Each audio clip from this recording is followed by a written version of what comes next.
All right. Hello, everybody, and welcome to season 14, episode 5 of Golf Talk Live. I'm your host, Ted Odorico. We got a jam-packed show tonight, but before we dive in, I am thrilled to announce that the official Golf Tips merchandise store is officially live. So you can now grab all of your favorite gifts, accessories, and apparel at golftipsmag.com/shop. So be sure to check that out a little bit later on in the evening. All right. Joining us first tonight on the Coaches Corner panel is Michael Wheeler and David Kuhn. They're both in the house to tackle your toughest swing questions and help you navigate the early season rust. And then if you're looking to stay mobile and powerful through 18 holes, you won't want to miss the return of fitness expert Bob Foreman. He's back with some essential tips to keep you in the fairway and out of rehab. And then finally, we're diving deep into the latest in-flat stick technology. We're joined by Greg Sabella, VP of Global Marketing for Evanroll, for an exclusive look at their massive 2025-2026 rollout. So let's get things started with tonight's Coaches Corner panel. All right, as I mentioned, two guys joining me tonight. First up is Michael Wheeler. He's a PGA professional with over 15 years experience and is currently the Director of Instruction at Maryland Golf and Country Clubs. Michael is a multi-year Golf Digest best young teacher, and one of Golf Tips Magazine's new top 50 instructors in America. Also joining the panel tonight is David Kuhn, is the Director of Instruction at Kuhn Golf Academy and a premier player development expert, recently named as also a Golf Tips top 50 instructor in America. And he's a 2023-2024 NFHS National High School Coach of the Year and has successfully guided over 100 students to the collegiate level. And he's also a Lynn Blake certified master instructor. So, guys, welcome to tonight's Coaches Corner panel. All right, appreciate it, guys. This will be the first time that the three of us have been on together for the Coaches Corner panel. I know that, David, you weren't able to make it the first time around, but we're glad to have you tonight. This is your first panel, so we'll try to have a little bit of extra fun. So essentially, what we're going to do, we're going to talk about, if we can get everything in tonight, three specific areas. I've got some questions for each of you. The first one is sort of a technical deep dive, and then we're going to talk about player development in junior golf. And then we're going to see if we can get to it, modern technology in coaching, and then we'll wrap things up. So, Michael, I'm going to start with you. I know that you're an ambassador for Swing Catalyst and considered to be an expert in bioswing dynamics and often focus on how force precedes motion. So I want to ask you, what is the most common ground force mistake you see in amateur golfers that prevents them from generating sort of that tour level power? So what's some of the common mistakes you've worked with force plates that you could typically see in the stats? Yeah, good question. I mean, expert is a relative term here. Just throwing that out there. I was trying to be nice. Yeah, no, I appreciate that. I need the niceness. I think the biggest mistake in amateurs is them not getting left or to their lead side soon enough. A lot of times, like you said in the intro there, force precedes motion. So a lot of times, amateurs will kind of swing back and their mass will move to the right excessively as the pressure moves to the right, and then it's late getting back left. So then because their pressure is late getting left, all their forces that are related to that are getting left. Their laterals are late, their verticals are late, their rotational speed is late. So they can't transfer the power, as TPI will say, transfer the power distally from the ground out to the golf club because it has to go up through that chain. So I think that by far the biggest mistake that we see with force plate technology and ground forces, and thus having, biomechanically in the body, is that late transfer of forces. And then probably a close second would be having the order in which things happen incorrect. So it should happen lateral forces happening first. So getting, like the step in a throw, like the first thing as you're reaching back is you step as you reach back. And then your rotational speed should peak next, and then your vertical speed peaks last. So a lot of amateur golfers, their rotational will peak first, which then throws that club out in front of them, makes them come, that traditional over the top slicer. Right. They don't typically have a whole lot of lateral force, but we could deep dive into that. There's a lot of reasons why they do that, whether it be a weak grip or not getting deep enough in the backswing with a turn or whatnot. But from a ground force perspective, 100% not getting left soon enough. They'd be amazed at how soon that has to happen as far as pressure goes, and then having the wrong order of peak sequence as far as lateral, then rotational, then vertical. Well, and I think a lot of it too stems from players not having their timing and their tempo correct. A lot of times they'll rush the downswing They'll try to speed things up because they think that's what's going to generate the power for them. And they get out of sequence, as you suggest. And that's going to be, obviously, with a lot of the technology that's out there now, you're going to be able to quickly identify where the swing error is. And a lot of times, like you said, it could be something as simple as the grip, but a lot of times it could also be too that they're not sequencing, they're not getting into that weight shift correctly, and then they're not coming in through the follow through. They're not transferring back onto that left side fast enough, and they just get everything sort of out of kilter. So that's a great response. I appreciate that, David. I'm going to come to you now and give you your first question of the evening. As one of Lynn Blake's certified master instructors, you emphasize precision in golf stroke mechanics. How does the alignment golf philosophy differ from the field-based instruction that many amateurs rely on? So give us a little bit of a education on that. Yeah, I'm hitting you hard first up. So. Let's go right out of the gate. No pressure, Dave. First one, no pressure. No pun intended with what you just talked about, Michael. Okay, so true. So precision stroke mechanics. Homer Kelly told us in the Golfing Machine. He said that mechanics produce and Phil reproduces, and really that's the key. A lot of people are focused on positional golf. Get to this position, get to that position. We're more focused on alignments from static location to static location. So if you look at the golf swing as three stations, you have an address where you're prepared as possible, and then you have a top, which theoretically you could be relatively static at a top as you come from the crossroads down towards the ball, and then you have a finish. So what we're looking at in terms of how we look at the swing is to be as prepared as possible to dress, to be as precise as possible to the top, and as complete as possible through the ball to the finish. So through that process, dynamically, there's certain alignments for different players. And Michael will tell you with his knowledge of bioswing dynamics, and I have some background in that as well, that different players with different grip types are going to have different movement patterns. There's not a one-size-fits-all for sure for how a player moves. Some players are going to initiate the backstroke with their right hip. Other players are going to be quieter with their body. Some people are going to come more all together, as we say, with the old, move the Y back, that kind of thing. So what we really try to focus on is first of all, what are the pieces of each person's machine that is going to match their measurables? And, we have some really good tools and assessments now to be able to differentiate between different types of tendencies that players have. And then from there, really focus on, okay, how can we get them best aligned in order to perform their best?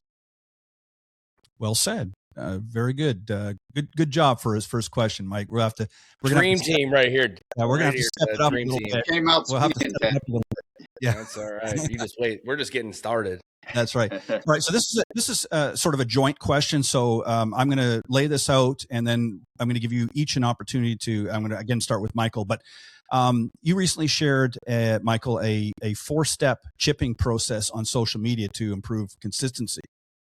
David, you've been posting about trajectory and distance calibration in the wedge game. So I want to ask you, Michael, I want you to respond first, and then David, how do you both balance technical mechanical instruction again with teaching and student feel around the green? So that we're going to talk about the short game more specifically here, but based on what you put up, Michael and David, what you've been talking about online as well, for those that haven't had the opportunity to see them yet, give us an idea of how you sort of balance that technical mechanical instruction and again adopt more of a feel. Yeah, so I mean, in the beginning, if the technique is right, we don't need to go work on the technique. The technique is there. Short game is so much technique. There's not a lot of strength that goes into needing to hit a short game finesse shot around the greens. Now you got to plug line, a bunker, really deep rough. Like, yeah, we might need a little bit of strength, but overall, compared to hitting a driver 300 yards, Dave, I think we could both teach anybody to hit it close around the greens, around most places, with some practice of technique and improving of technique, and then using that technique to then transfer into some different types of practice. And that's what I want to talk about. So the technique is one thing. So the video I shared is just a simple how to get set up properly with a chipping stroke to make sure that your low point is in front of the golf ball.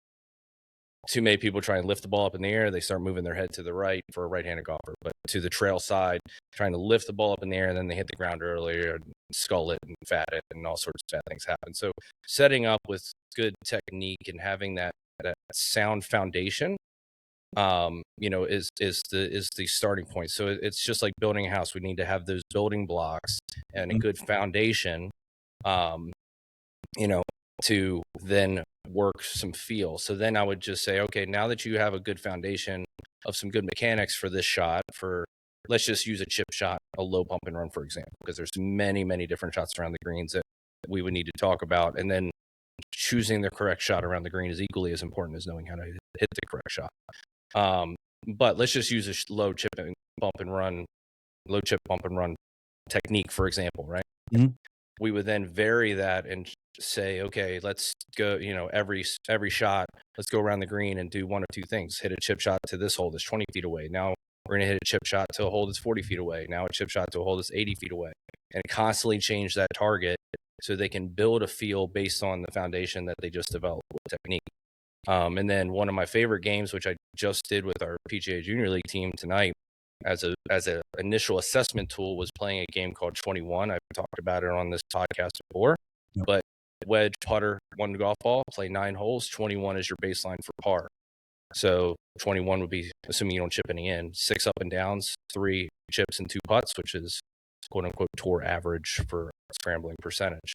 So there's a time and a place for technique practice if there's a flaw in the technique, but then we very quickly need to transition into feel and changing targets quite frequently, so they don't get into that same habit of hitting a 20-yard pitch shot every single time, because they'll be really good at that 20-yard pitch shot. And then they go out to the golf course and they have a 30-yard pitch shot over a bunker that's 20 yards, and they'll hit it into the bunker.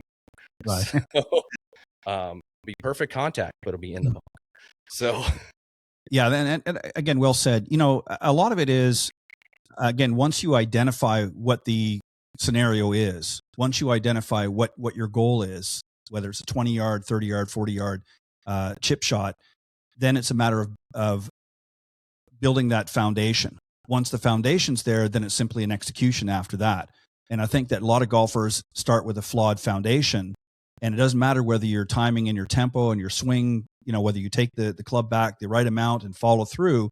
If you've got a weak foundation, you're going to be hitting all kinds of shots. And that's what we see. We see a lot of people making mistakes in the setup, and that's part of the foundation, of course. And that translates into some pretty funky shots out there. David, what about your thoughts? I mean, again, we get into trajectory and sort of distance control, things like that. I know Michael touched a little bit about that. Anything you want to add to that?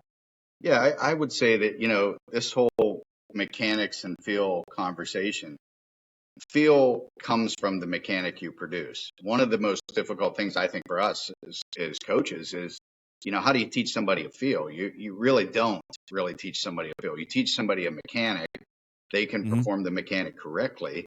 And then I find myself all day, every day saying, hey, Ted, what did that feel like for you? And, sometimes, and I'm sure you guys will both agree, we get some wacky answers, what we're seeing and what somebody says to us that felt like to them is like really crazy. I had a high-end college player in here today that I've been teaching for about 6.5 years.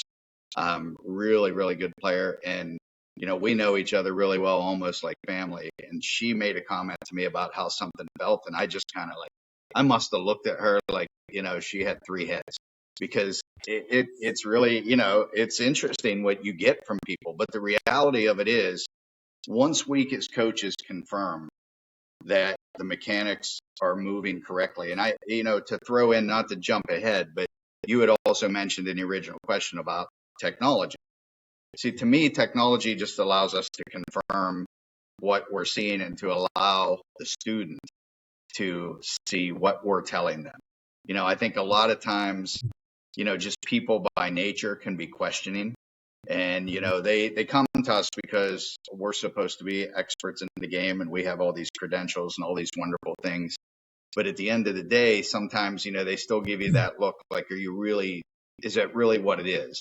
So the technology allows us to show them, yeah, this is the launch angle. This is the carry. This is the speed.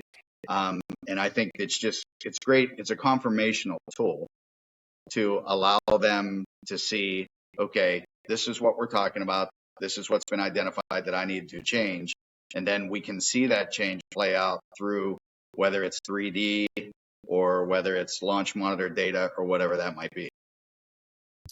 It's always interesting when they come back with you with a question like, well, what is it I'm supposed to feel? And that's true. I mean, I guarantee you guys have had that before. So what should I be feeling? All the time. And the truth of the matter is, you said it, correctly, David, is that what you want is you want to give them the tools, and then once they execute things properly, then they're going to develop that feel along the way. But if they're doing things incorrectly and they're developing an imbalanced feel or an incorrect feel, then they're going to keep repeating those mistakes all the time, because that feels to them, they feel that's normal. So you have to rewrite a new normal for them. And that's really what our job is. Okay, this is your normal now.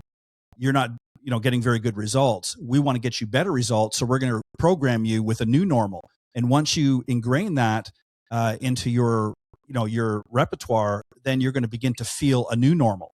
And then you can take that to the course. And that's really what it boils down to. You guys have said this, I'm sure, many times to your students. And it's really about, you have to develop your own feel. And every player is different. But we're just going to give you the tools to make sure you're addressing everything correctly. And once you have an understanding of why this does that and why this does that, then you're going to be in a situation where you're going to make better decisions and be more successful in the long run. David, I'm going to come right back to you. We're going to shift now to player development and junior golf. Your PAR philosophy, performance, academics, and responsibility has helped over, as I mentioned, 100 students reach that collegiate level. Beyond the golf swing, what is the number one responsibility trait that college coaches are looking for in today's recruits? So what are they looking for out there? Okay, that's a good one. Well, we got a whole new landscape of college recruiting these days, that's for sure. The game has certainly changed. But I think, depending on what level of college golf we're talking about, I think there are subtle differences. We'll do D1. Go with D1. Okay, let's go Division I. So we're talking Division I. First and foremost, do they have the ability to shoot low scores? I have had Division I coaches tell me a lot, I don't really care if you had a player that shoots, a higher score, let's say a 78 to 81 in a tournament. They're playing a 54-hole event. If they can show that and demonstrate they have the ability to break par from those distances in those tougher national events, that's what they want to see. They want to see the potential is there, that the distance is there. But I think the other thing is college coaches don't want to have to manage people. And what I mean by that is, they don't. Number one, they don't want to worry about you in the classroom. Golfers historically, okay, we'll go with that. There's always exceptions to everything, but historically, they're pretty good students. But, that's a question I get all the time. I just had a conversation with one of my elite junior students who's going into his senior year next year. He's really developing late to the game. I get a lot of kids in, say, end of 8th grade, 9th grade, 10th grade, and then they fall in love with golf. So I kind of I'm kind of like and I'm probably not alone in this, but like in my own little world, I kind of think of myself as like the king of the late developer, because I get these kids and then, they're not the kids many times. Sometimes they are, but many times they're not getting recruited as freshmen or sophomores. And all of a sudden, here they are, their junior year, senior year, and these coaches are coming in. And I have a good many coaches who will reach out to me and say, who do you have for me? Because they trust our development and our process and, the kind of players we send them. So this young man said to me, he said, we were in initial talks, and he said, well, what do I have to do to play Division I golf? And I said, well, you're starting to demonstrate that you can break par in these tournaments. You're putting up some good numbers. You certainly have the distance. You certainly have the athleticism. This is a kid that's played a myriad of other sports. And we got into the conversation about grades, and he kind of gave me the, and I basically told him, I said, listen, like, you're going to be limited. If you're problematic in terms of your grades, they don't want that, because there's somebody probably that's as good or better than you that they have an opportunity to get that they're not going to have to worry about in the classroom. Socially, they don't want to worry about you. I think fit with the team. Golf generally are smaller rosters. You have a lot of travel. You're away from campus. It's not like, hey, we're playing in our home gym tonight. Even if they have a home golf course, I mean, what's that? Maybe once a year. they're playing a Yeah. home event, if they're hosting a home event, If and that. if they even have their own course, right, in their own facility. So, there's a lot of travel involved. How do you fit in with the team? How do you interact with others? How do you handle the ups and downs? Because we all know, like, it's not going to be linear.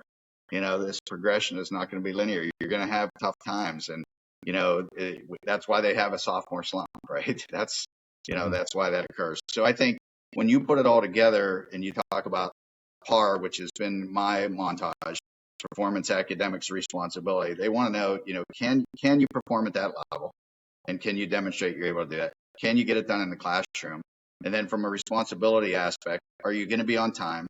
Are you going to do the work that you need to do independently? Because let's face it, there's in a lot of programs and a lot of Division I programs, and I certainly don't want to throw anyone under the bus. A lot of times players are on their own.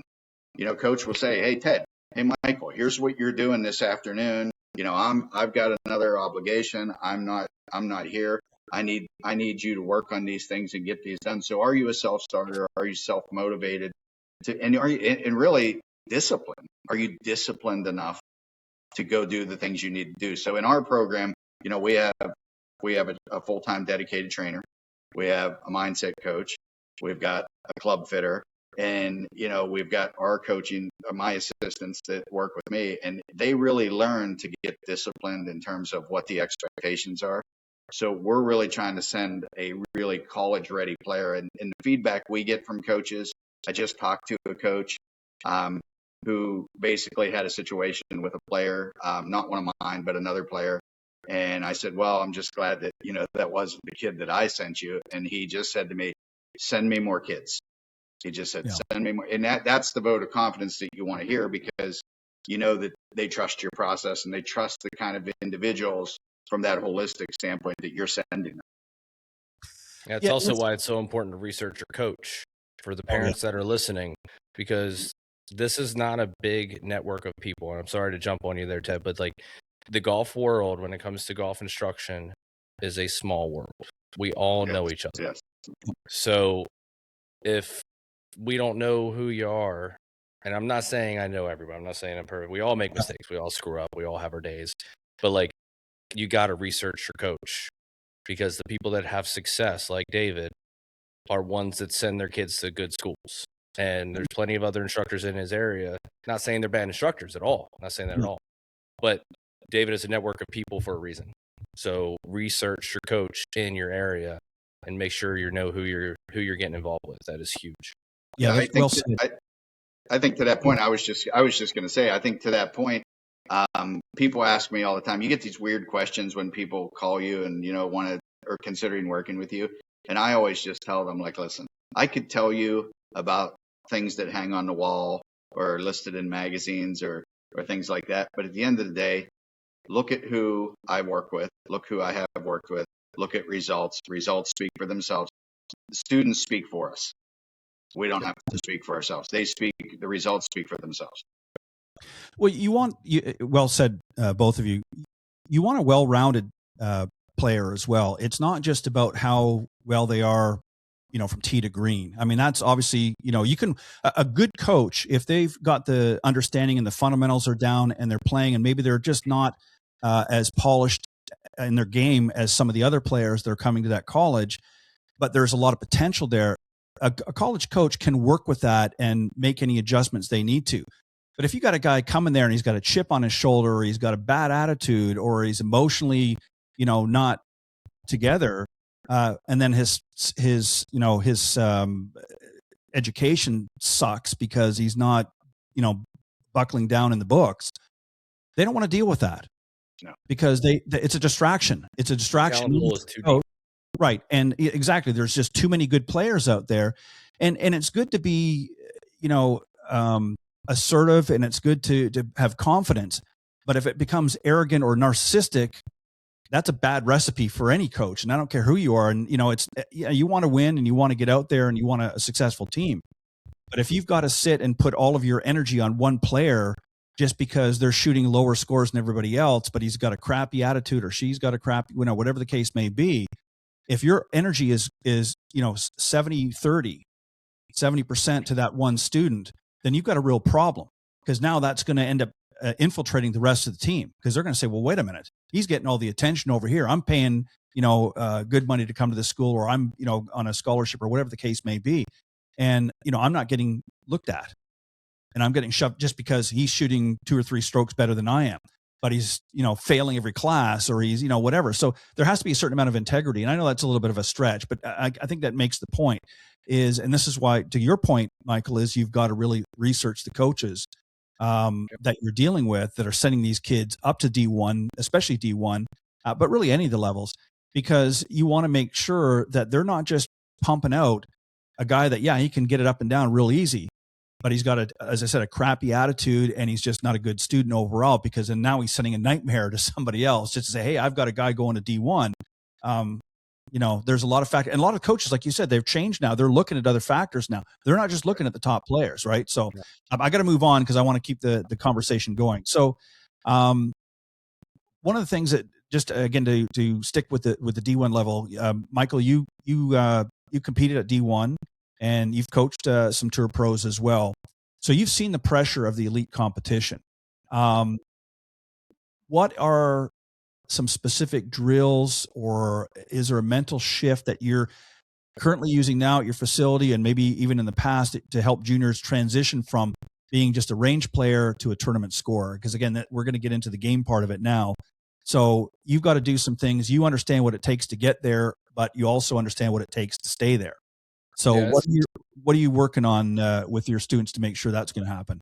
That is a loaded question. So, I mean, there's a lot of things. Look, we've all, I could look back on even my playing career. I made plenty of mistakes growing up, and even to my attitude growing up was probably not the best, and I probably should have been benched more often than I was. But I learned from it, and that's more what matters. That's what I'm going to talk about, is more of bouncing back. Everybody's going to have a bad round. Everybody's going to have a bad hole. As far as games go, I'll come back to that. But I think, to our conversation earlier, knowing you're going to get a kid that has resiliency, and, can go put up, all right, we got a bad day, shot 80, whatever, let's just throw a number out there. And then next day he goes out and shoots 65. Yep. Like, to me, that screams a kid who's resilient and can, doesn't have a chip on their shoulders. Like, you know what, I'm just going to grind it out. It was a bad day, whatever, let's go play better tomorrow. Sure. Or maybe even uses it as a little bit of ammunition, mental ammunition, to say, you know what, I'm going to get that golf course back tomorrow, like, and goes after it. But, as far as games go, I think it just, again, comes down to proper practice. John Dunnigan is a friend of mine. He developed an app called Practice Coach. And if you guys haven't checked it out, it is a fantastic app, especially if you pair it with something like Decade from Scott Fawcett. I know we've talked about both of those before. But it really comes down to proper practice. A lot of kids, especially since we're talking about D1 and high school kids, like, a lot of kids go out there and they just hit the clubs that they like, because, they don't want to hit the clubs that they struggle with, because they struggle with them. It's an uphill battle. Like, but then they get that shot in a tournament, and it's like, well, you got to hit it now. Like, practice your weaknesses. And that's kind of what Practice Coach does. Like, it goes through an assessment and constantly changes based on your game, and sets you up and, like, owning your stock shot. And I'm going to take a second to talk about that. So, along with having proper practice, owning a stock shot, knowing that under pressure you can hit a certain shot. And, for me, when I was playing, it was always a draw. It would occasionally turn into an overdraw, aka a hook. We'll talk about that later. But so I would occasionally hit overdraws. However, I knew that ball was not going right. So when I struggled, I would 3/4 it, take a little bit of speed off, maybe grip down a little bit, aim at the center of the green. Even if it was left, aim at the center of the green. If it drew in, I look like a hero. If it stays straight, I'm center of the green. But optimizing those fairways hit, optimizing those greens hit, and then just, working the short game putting, and practice putting the right distances. Like, don't just go from 3 feet. It's almost a near 100% make rate from 3 feet. Practice those 5 to 10 footers or 8 footers, and then practice from 20 to 40 feet. Like, those are, Dave, you could probably talk a little more in depth. I know you're putting, you're like a putting wizard. So, I think those, the 5 to 10 foot range, you see a lot of those putts. You see a lot of that 20, maybe 25 to 45 foot range. So practicing some distance control stuff, but to kind of wrap it all up, it really comes down to just managing your practice time, because you have school.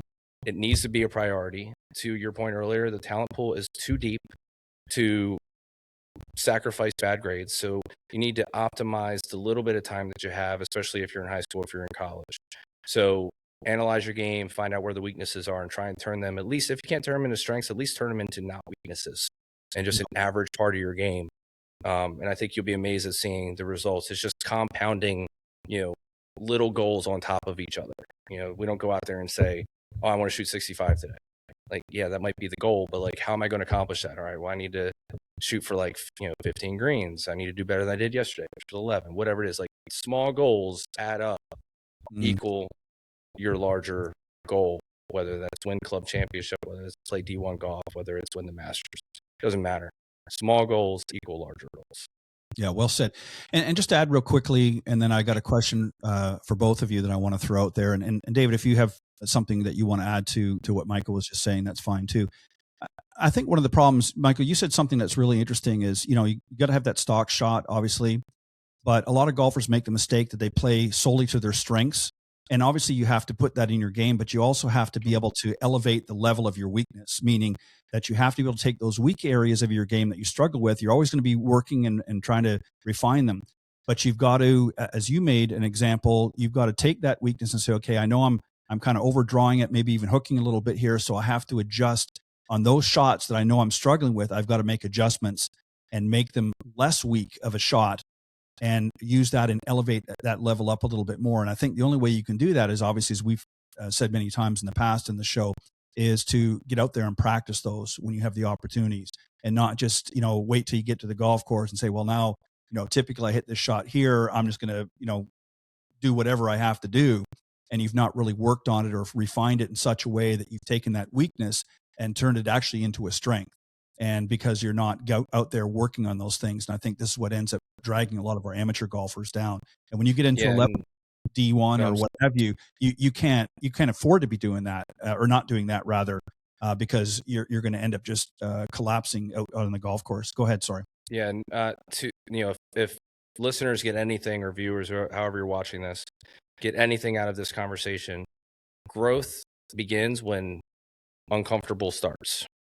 When you're comfortable, you're not growing. You need to put yourself in uncomfortable positions, and that's when you're going to start to grow. So for sure. That's I think that if they get anything out of that conversation, we could talk for hours on how to lower your scores and transfer from in here in a learning center out to the golf course, because building a golf swing is one thing.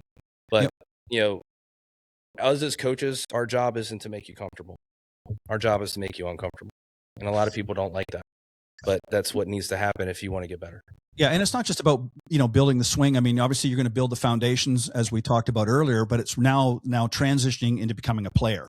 I mean, you can be a range rat for the rest of your life and hit some great shots, but then you get out in the golf course and it's like, well, where was the guy that was out in the range? Why didn't he show up on the first tee? And it's because they don't know how to make that transfer. We're going to talk about that a little bit more on another show coming up, because I think that's really important, that transition from the range, working on shots that you need to have out in the golf course, to what are the right things that you should be working on, and what should you do to sort of, again, bring some of those weaker areas of your game up. So my final question for you guys is, as I mentioned in the opening, you've both been recently named to our new Elevated Golf Tips Top 50 Instructors in America. I'm glad to have you guys on board, to have some fresh blood, as they say, some sharks in the water.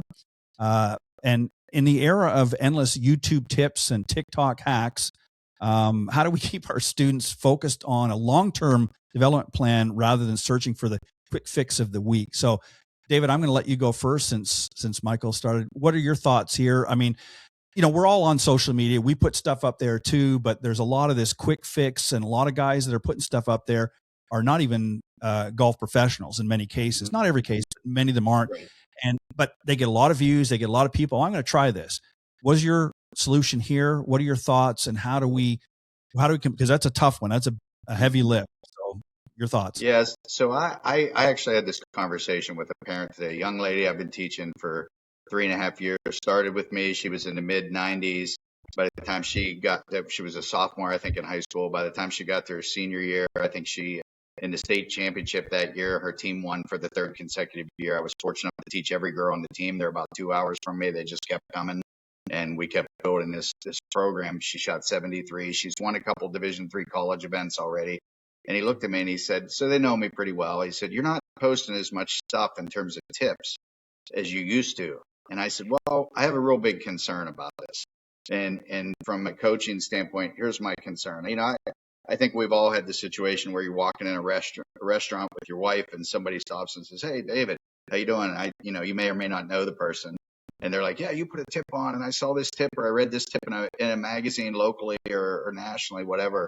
And, it really helped me and thank you. And, you just kind of, show gratitude and say, hey, thank you.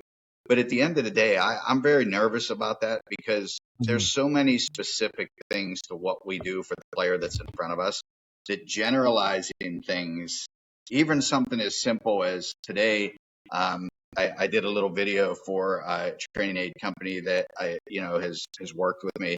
And, something as simple as in putting, putting your eyes over the ball. Everyone's not going to put their eyes over. So when you throw out that tip, make sure you get your eyes over the ball. Well, if you parallax test a player, that might not be where they perceive straight. So now we've got a problem. So I think it's a delicate balance of what can you put out there to help people, to show your knowledge, because let's face it, at the end of the day, one of the things I'm most proud of is I've never advertised for lessons ever in my life. People come in my door. I have my own private facility. People come in my door because they sought me out or someone else has referred them.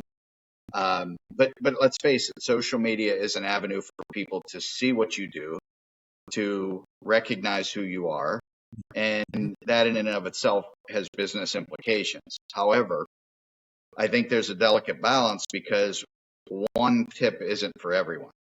And there's a lot of information out there that has fancy graphics, well-dressed instructors. They're choreographed very well. And I think that's a danger. Personally, for me, and this is just totally my opinion, is I like to put out stuff that's organic. I've got a friend who's within the last few years a PGA National Teacher of the Year. He called me one day. He called and he said, hey, I saw you put out a video. What do you use to film that? And I said, actually, it's just my cell phone. And I set it on my desk and I take a picture of what I'm showing the student on the screen with Swing Catalyst. And he was kind of shocked by that. And I said, I like to just put out stuff that's organic. If I'm giving Michael Wheeler a lesson and I want people to see, hey, this is a real lesson with a real person. And even though this might not apply to you, you can kind of get the goods of what we do. Sure. The tip game. So to answer the nuts and bolts of the question, I can answer that real simply. It comes down to building trust with the student. We have the obligation to educate our students. And so I'm constantly telling students, like, listen, we know you've been assessed. We know what your biomechanics are, what your tendencies are, what works well for you. We've measured you. We've used technology to help us in that regard. You have to stay true to what we're doing. And I say the D word, discipline, over and over again. You have a responsibility as a student to be disciplined, to stick to what we're doing, even when it may not be going exactly as you want, because we know we're trying to win the war, not this individual battle. And we'll win enough battles that we'll win the war to improve your game. But it's going to take you not going and down the rabbit hole. But at the end of the day, it happens. I mean, people come in all the time. I had a kid in last week. I said, what the heck happened to you? Where you're slotting your backswing? And your arm's way up here now. And he said, well, my dad. And I went, oh. And, here we go. So now this is me. I don't know about you guys, but with this particular person, I called his dad and I said, hey, you're fired. We're teaching. Yeah. And I said, listen, he's a former golf professional, 30 years ago.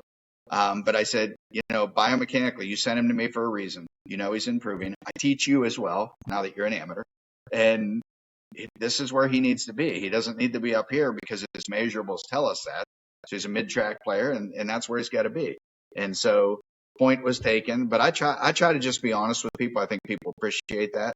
And, sometimes you just have to be consistent in reminding them to avoid the rabbit hole. Yeah, and Michael, real quick, as we get ready to wrap up, I'll let you throw in here, but I just want to add this. I agree 100%. I think one of the mistakes that I see with a lot of the guys throwing stuff up on YouTube, and there's some real polished stuff up there. Don't get me wrong. There's some very high caliber, multi-camera, all this, and it looks great. But as you said, one size doesn't fit all. And I think one of the biggest mistake golf instruction made years ago, when a lot of this new technology with launch monitors, and I'm talking the big stuff, not the new mini monitors and things like that we see now, came out, is it's like everybody was super excited about all this technology, and they were not teaching the player, but they were teaching the technology to the players. So they got so overwhelmed. A lot of people got frustrated. And this is the problem, is you get information overload for a lot of people out there. And they're getting this guy Michael's telling them one thing, David, you're telling them, I'm telling them something different. And then their dad's telling them something, even different again. And they're like, well, what do I do? So if you're going to make the commitment to come and see one of us or another coach, then you need to stick with that. And if you happen to be a coach and you're sending your kids somewhere else because you're retired now or whatever, that's fine. You have the discussion with the coach, get an idea of what he or she is going to be teaching that player, which is your son, let's say, or daughter, and have that discussion, but don't undo or unring a bell that's been installed, because that's where now obviously you were nice about it, but that can become a big problem, especially when you get kids that are working, to play collegiate golf, and that their parents want to be very involved, understandably. But at the same time, you have a conversation with the coach as a parent first and decide, okay, now I'm going to do, and then trust the process. And if you're not happy with something, don't undo it on your own. Go and have a conversation with the coach again. Say, I don't really agree with this. Can we figure something out? And then you present it to the student afterwards. But don't sit there and undo something that the coach is doing, because then now basically they say, well, I don't need to listen to him. I'll just do what he says. If it works, great. If it doesn't, then I'll just go and ask dad. So, Michael, I'm sorry to jump in your time, but any thoughts? You're fine. No, I mean, I think it, to David's point, it comes down to having a relationship and a trust between player and coach, and even parent and coach. And even we're talking about colleges today, coach to coach. Like, there are a lot of college coaches that will sometimes jump on our toes and try and say, no, don't do that. I don't care what he said. Do this. Well, there's a reason why we're saying that. And, the old test, I say old Ted Lasso thing is not old. He's, it's a relatively new series, but be curious, not judgmental, like ask questions. So one of the policies I have in here that I stole from Jason Mee, she's a guy down in Rockville. He owns Peak Golf Institute. He has a no BS policy. It's a longer version. BS stands for something. I can't say it here. Okay, sorry. Just making sure we're on the same page. But a no BS policy where we ask you to do something. If you're not sure what we mean, ask us a question. If we can't give you an answer that makes sense and we can't justify what we're doing, you can call BS on us. Sure. And ask us more questions and get clarification on, okay, we're trying to get the handle a little deeper, a little see, whatever we're trying to do. Well, why do you want to do that? And I can say, okay, well, your miss is a left miss, trying to get a handle a little higher so it makes it more left and not have your path go 10 to the right, whatever the answer may be. Yeah. But I think it opens that door of having a conversation. But the TikTok and the YouTube, and I put YouTube tip videos out there too, but I try to stay super generic. And when I do get deeper in the weeds with stuff, like I always put a disclaimer out there, like that medical disclaimer on the bottom of the, the medicine commercials of like, this tip may not be for you. This is for a certain individual. This is just information only. Listening to every single tip video that's out there is just like watching TV. You're watching Price is Right, and all these medicine commercials come across. You're like, you want to try that, and that, and see what happens. And it'll work out well. Yeah, exactly. And just real quick, I mean, that's one of the reasons why I do this show is, I can just put out my opinion only, but it's good to have other coaches' opinions as well, so that people can look at it and say, okay, I kind of like what Ted says, or maybe I like what Mike's saying a little bit differently. It resonates with me or David or whatever the case may be. And that's the whole purpose of really this Coach's Corner segment. So I got to wrap up real quick, guys. And I mean, real quick, David, best way if somebody wants to reach out and have a conversation with you, what's an email address or website that you want to direct them to? Yeah, website's real simple. It's just my name, David Kuhn, DavidKuhn, golf.com. Check it out. email is the same, davidkuhngolf@gmail.com. Reach out and we will help you out the best way we can. Perfect. And Michael as well, how can they get a hold of you if they want to have a conversation or Yeah, pretty much the same thing. If you like what you heard tonight, michaelwheelergolf.com. If you didn't like, it's davidkuhngolf.com. Oh, I'm sorry. No, no, my first name, last name, golf.com, michaelwheelergolf.com. My email address and my phone number's on there. You can text me, you can call me. Ask away. No BS policy. Oh, I'm calling BS on that one, but all right. Go for it. All right, guys, I appreciate it. Thanks for bringing your best tonight. All right, we're just getting started on Golf Talk Live. Stick around. We have plenty more expert advice coming up your way after this short break from our sponsors. We'll be right back.